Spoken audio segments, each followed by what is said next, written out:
যে হাদিসে আছে আল্লাহ রসুল 3 দিন মসজিদে গিয়া তারাবির নামাজ জমাতে পড়েছিলেন, সেই হাদিসে রাসূল তারাবির নামাজ কত রাকাত পড়েছিলেন রাকাতের সংখ্যা উল্লেখ নাই।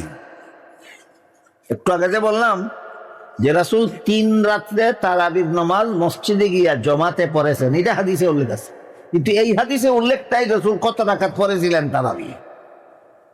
অন্য একটা হাদিসে উল্লেখ আছে, যেই হাদিসটা পৃথিবী বিখ্যাত হাদিসের কিতাব মুসান্নাফে ইবনে আবি শাইবা নামক হাদিসের কিতাবে উল্লেখ আছে, রাসূল করিম সাল্লাল্লাহু আলাইহি ওয়াসাল্লাম রমজান মাসে ওই যে রাতের নামাজ কিয়ামুল লাইল, কিয়ামে রমজান, রমজান মাসে আল্লাহ রসুল এশা এবং ফজরের মধ্যবর্তী সময়ে যে নামাজগুলি পড়তেন, এই নামাজগুলি বিতির সহ 23 রাকাত পড়তেন।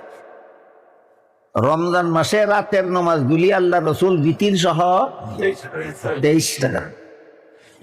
এবার বলুন, রাসূলের পড়া 23 রাকাত থেকে বিতিরের 3 রাকাত আলাদা করলে কত রাকাত থাকে? এই 20 রাকাত হইল তারাবি।